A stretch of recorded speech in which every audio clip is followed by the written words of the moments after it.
You may not like to answer it, but I would thought we'd answer it. So yeah, hopefully that solves that one. And I'm sure Eric will say it's not a question of life. What we thought we would do is just start off so that you get our question, is to give you the case for change as seen by the National Scout Council, which is the leadership in the current organisation and in the current structure. And from what I'm hearing, there's a lot of stuff that's in your particular area is working well and fine and not broken. That, however, is not reflective of the information for the rest of the country. So I think you've got to pause back and see South African Scouting as an entity. And if we look at that, the National Scout Council has been getting a lot of feedback, and I understand from people in this room as well, about things that needed to change and things that weren't working. And that there was a very strong case for change. And we worked with the National Scout Council and had a look at what information was available. Because there was a degree of urgency here that said you don't want to start recreating everything from scratch. This organisation has tried over a number of years to resolve all the problems about parents, about attractiveness, about getting parents involved. When we looked at all the information available, and we looked at the input from many people, and we showed you in the broadcast all the different aspects and areas that we had looked at to try and gather information. There were, for example, 3 key studies done in the last 8 years by South African Scouting. And they came up with 61 recommendations for improvement. Of those, only 7 ever got close to being implemented at all, of which I think 2 were implemented fully. So we faced the situation, when you look at it, of South African Scouting has become pretty much, and you might not like what you're going to hear, but pretty much an irrelevant organisation in society's eye. Okay? We proudly stand there and we say we've got, we think, 14,000 members, anywhere between 12 and 14,000 members. We're proud of that. Yeah? Of those, about 3,000 or 4,000 are adults. Take out the adult members. You left with the youth members. So you've got an organisation of 10,000 youth members. Are you relevant in South African society? You are very relevant to those 10,000 people, without a doubt. Yeah? Absolutely. But are you relevant in society? You can decide. I can't answer that question. Our understanding, though, was there are other organizations out there that are relevant, that are youth organizations, that haven't been around 100 years, they've been around 5 or 6 years. We had a discussion the other day with the Wetlands Trust from KwaZulu-Natal. They want to talk to us. They're an NGO. And we compare numbers. We say, well, you think we've got 14,000. And they say, okay, well, we've got 125,000. Should we do something together? 125,000, you start becoming relevant. You start having a place in society. The South African Scouting ended up with 14,000. Okay. We were, back in the 70s, the good old days, the baby boomers in the room will remember, we had up to 70,000 scouts in the 70s and early 80s. Okay? This is an organisation that hasn't changed and doesn't want to change, but is happy to go along with declining numbers. You're not happy, you'd like to change it, but as an organisation, this is the situation that was faced by South African Scouting. In terms of adults, we're not attracting adults, are we? By your own admission tonight, people were saying, we don't have many of our parent committees working. Yet, the fundamental core of Scouting is to have a parents committee. we have a whole laid structure in place. And we've got a whole uniform structure alongside it. And it's all there in POR. Now you can say it's in POR, but it doesn't really work like that. It works just with the scouters on the ground and one or two parents help. That's not the structure that you are selling to everybody out there.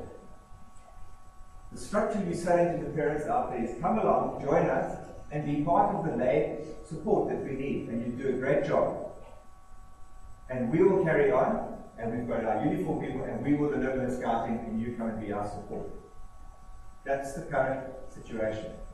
And parents are voting with their feet. Are they not? Or am I wrong?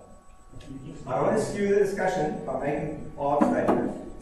I'm giving you what we see, and we stand back unemotionally and look at South African scouting. If you put a video camera on South African scouting, this is what the camera would show you.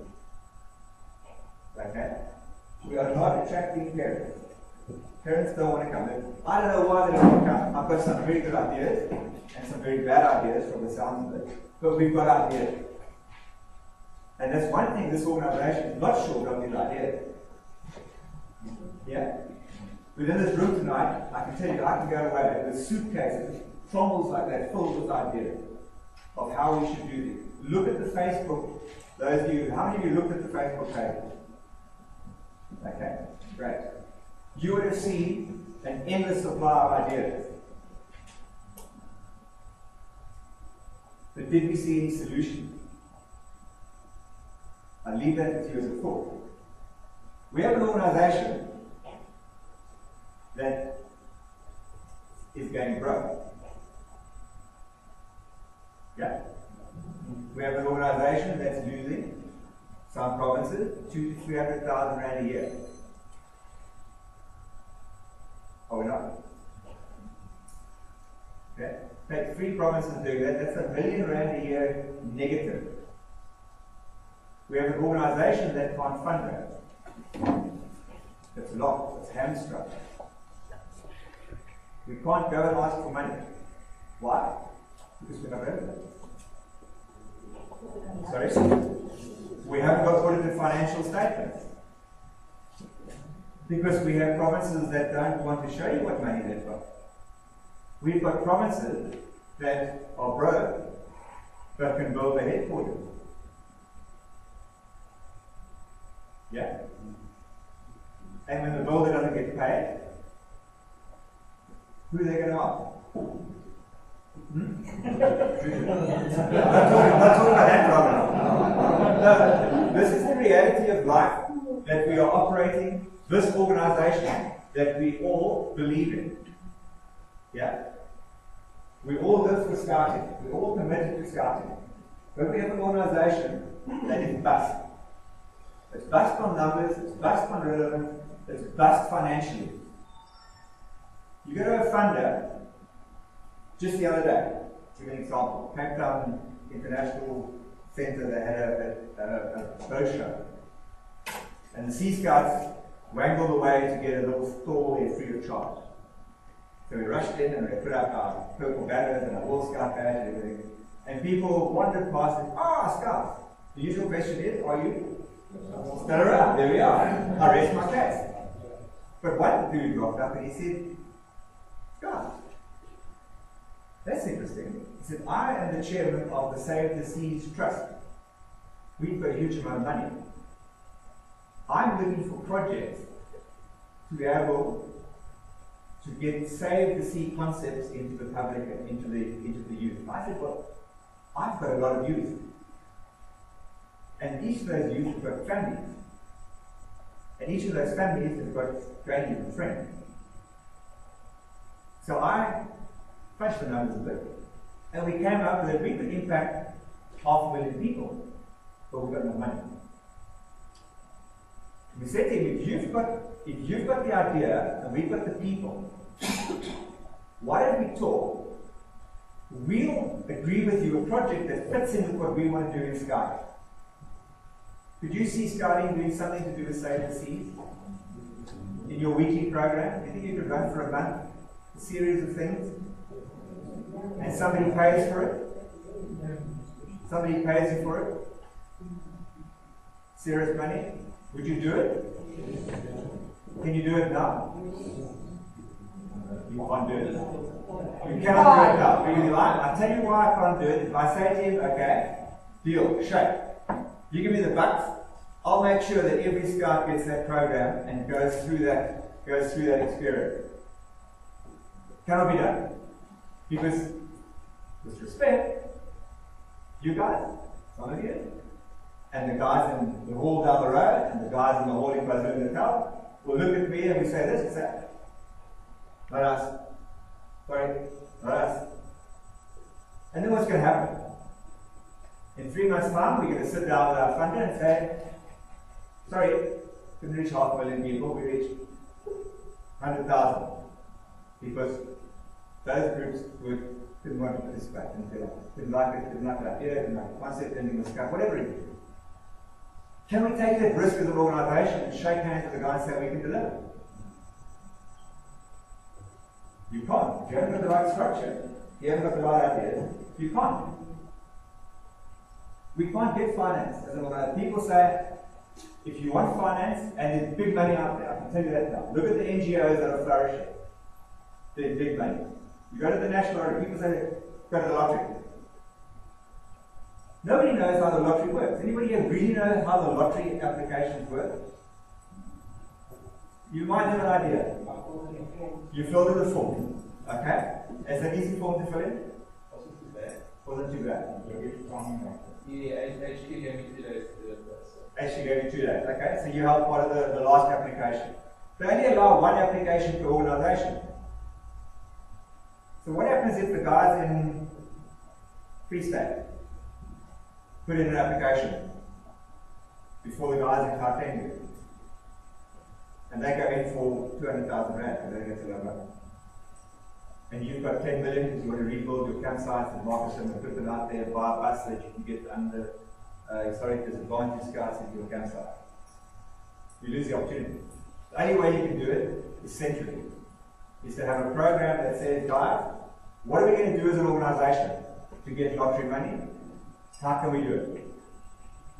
You'll notice the last one, we went around and we asked everybody, what are the projects you have? And we cheated, we put in 3 projects. Brendan, I think it was 3 we put in. We collated everybody's input. But some areas said, oh, you want to apply for money under the ecology banner, the environmental banner. You're asking for solar heating and wind power generators and recycling for our campsite. Sorry, it's not going to work for us. The guys will ski, it's not going to work. We don't want to be part of it.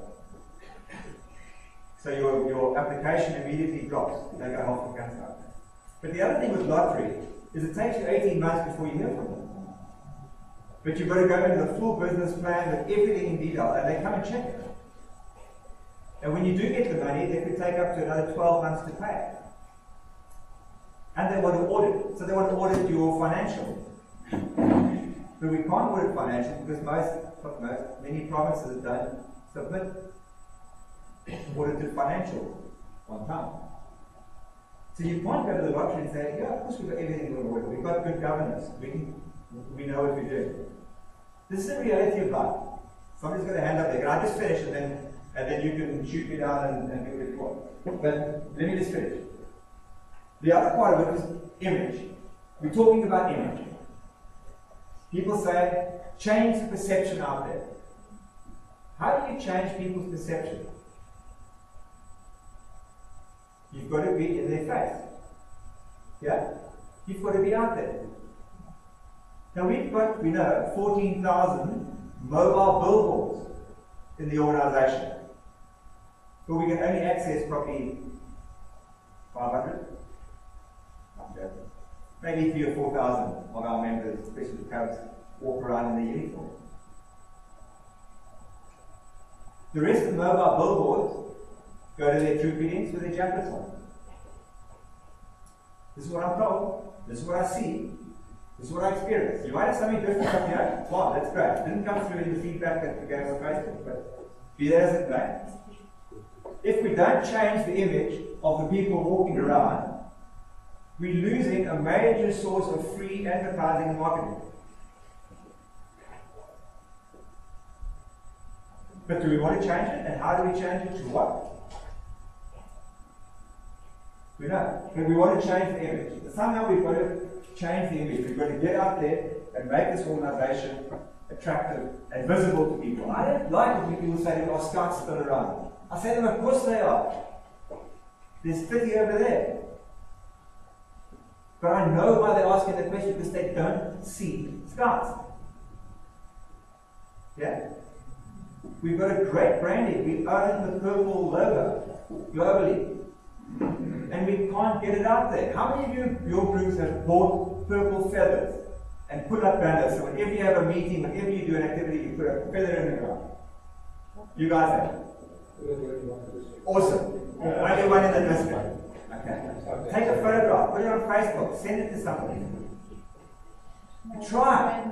Get hold of these things, put them in the ground when you do an event. You'll be amazed at how many cars stop. You say, "Oh, I want my kids to be Scouts as well." Just with one little feather. But we've got no money. Headquarters can't provide. Why? Because headquarters are seen by everybody as a parasite. We talk about national. And you talk with derision about national. I cringe when I hear some people talk about national. Who knows what national is in this room? Who is national? Tell me, who is national? No, you're not. You're not national. You are Gauteng and you, my district in Gauteng. Really, I'm telling you that. Sorry, I'm waving my finger, I shouldn't do that. I do get passionate about it. I love this organisation and I'm going to try and make sure it works. But what I do know is that when people talk about national, they don't tell me who national is. Who is national? This nationalist thing up there. They haven't marketed themselves, they don't know who they are. National consists of probably 4 people. You've got Millie, and I'm sure you've seen Millie's name. Yeah? Sitting in a little office in Cape Town. If you see her office, you would pass the hat around. Yeah. She's got 2 ladies helping her. 2 ladies helping her. And she's got a bookkeeper. And she had absolutely no cooperation from this organisation. Now, I'm not here to defend her. I'm giving you my personal observation. I've got no issue in it. Yeah? I'm going to tend to disagree with you there. National to us is perceived as anyone who's a national commissioner, the chief staff, the chief staff commissioner. What you're talking about there is the paid employees of national. So can we differentiate? Okay. Let's differentiate that. Okay. I'm talking about this national office. Yep. That is supposed to provide all this stuff. And people say, where's all this provision? National hasn't given us a dime when I read on the feedback on Facebook. National can't do this. They take too long with their administration. But they are under-sourced, under-resourced, underfunded. They're just not equipped to deliver to an organisation of 14,000 because it takes almost as much effort to an organisation of 60,000. The same stuff has to be in place, but you get no cooperation. So you're getting no money, you're getting no financial statements, you're getting no census because the more the census, the higher the census, the more we have to pay. Yeah. Also reciprocate. So I've asked for financial statements. I'm not getting for national. I think but they can't because you said wait. I think in fairness to Facebook, what I'm trying to say is that we often as a province look to national to say why is national doing fundraising. The national commissioners, we actually have a couple of them in place in the province in the form of Jeanette and in the form of Gerard. Have full-time jobs doing Revit portfolios. There are times when they're not doing things. I think the point that Dave's making is you've got 4 people effectively. 2 of them are full-time distributing orders to shops or getting pamphlets out. And you effectively have 1 person from the million who only expects to do all of our interactions with SMARS as an association, to handle the financing and the whole thing associated, but also about the raise funds for projects. Paddy is not over-exaggerating the case, unfortunately, in terms of the support that we're to the province to do. Okay. I'm nearly done. I don't want to hold the meeting with just a downflow which is one-sided and you can't defend or judge me. So that's not the intention.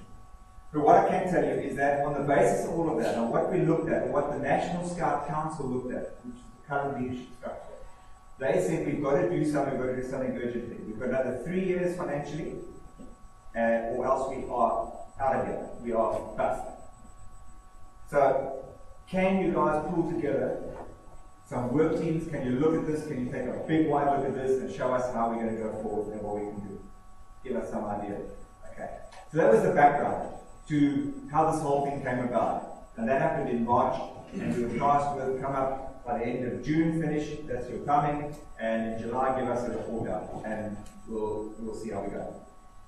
So, very tight timeline compared to New Zealand with their 4-year build-up and 7-year implementation, but they have grown. They are growing. And I'm going to get back to answer these questions now. Some of you had some queries. What I will say though is that National Scout Council did sit back and say there are certain things that are untouchable, non-negotiables, and we put that up, information that you should have seen all those non-negotiables, things like the aims and methods. These we all agree we're not touching the basics of scouting. But they said, look at everything and see if there are ways we can do this better. And that's what Revit tried to do. Now somebody asked me at the start, can I tell you what Revit was about in 2 minutes?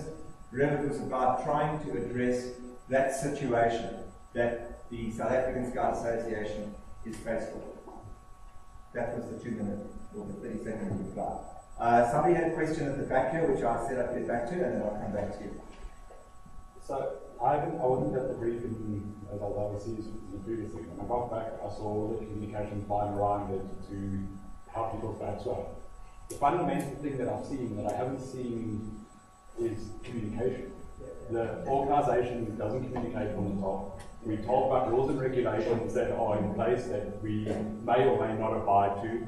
We talk about these banners you're talking about now in terms of being able to put them up at Scout events. You know how to get them. There's copyrights to how you use this. There's all restrictions about a certain thing.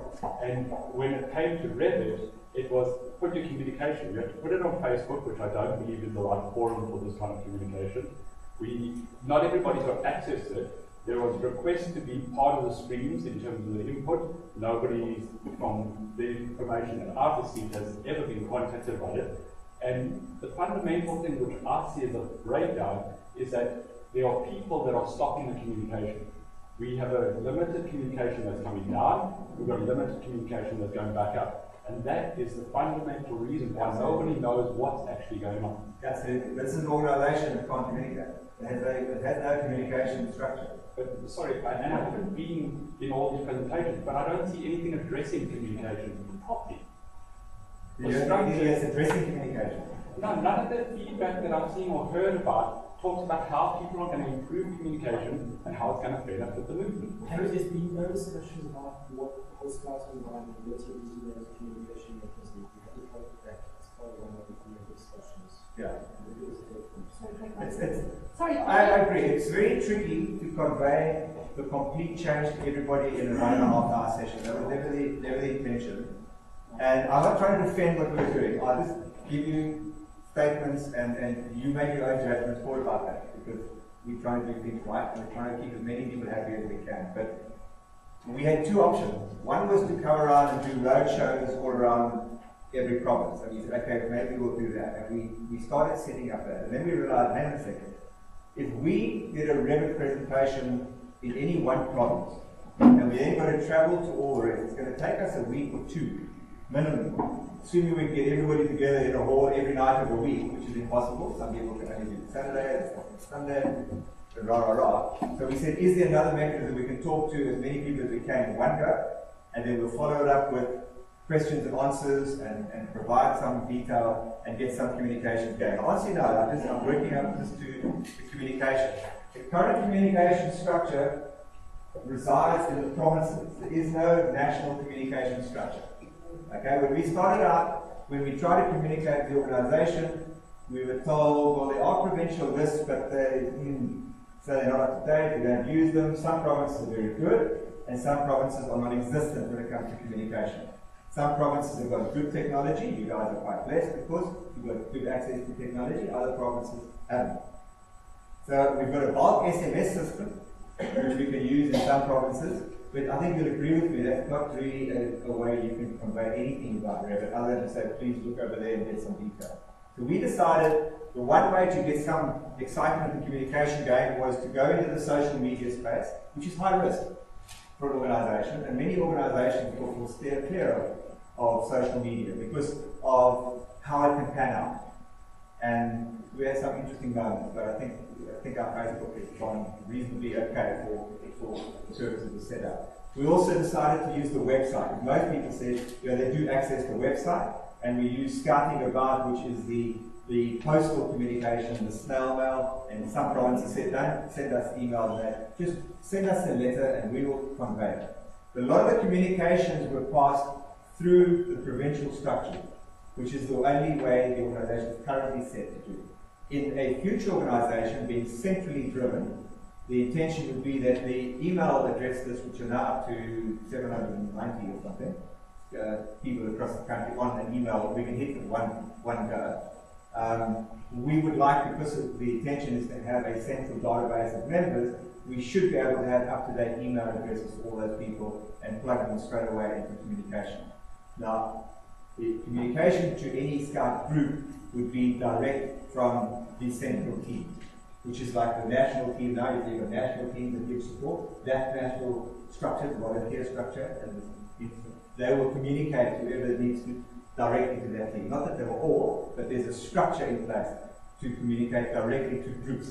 So there will be a massive improvement in direct communication with you. In terms of electronic newsletters and all that, well, that's for the new people to decide what they want to do as part of the implementation. But there are options to get out there and put electronic newsletters and enable that. Yeah. So, to my mind, communications can only be a hang of a lot better than Revit. Sorry, this is going with the Facebook page. Long time user of the Facebook page, and we've been complaining for months that on Revit, one of the things that's supposed to improve with Revit was the communication. But we were actually complaining on there that Revit was not coming back to us, and we were going months on end without communication from you until the presentation you did the other day. Then you got a lot better and started talking to us. Well, You were on there. That's not strictly true. That's not Sorry, you strictly were busy true. talking at my turn. Okay. You have your turn, but just bear in mind people want to go home at 9:30. So just if you can be succinct. I'm on most email lists. Okay. We didn't even get an email about this meeting tonight. If it hadn't been for Sorry, Facebook yesterday, Sorry, Kate. I'm afraid that's not true. I know. Your DC got notice of this the day that we got confirmation of this. I'm very sorry. It wasn't short notice. yes, but it should have been on the Gauteng email list. I don't That's think- why it was brought. I don't think I'd like to go into a ping-pong match with thing, but I do know that feedback was taken on board. One of your earlier posts from 5 months ago, the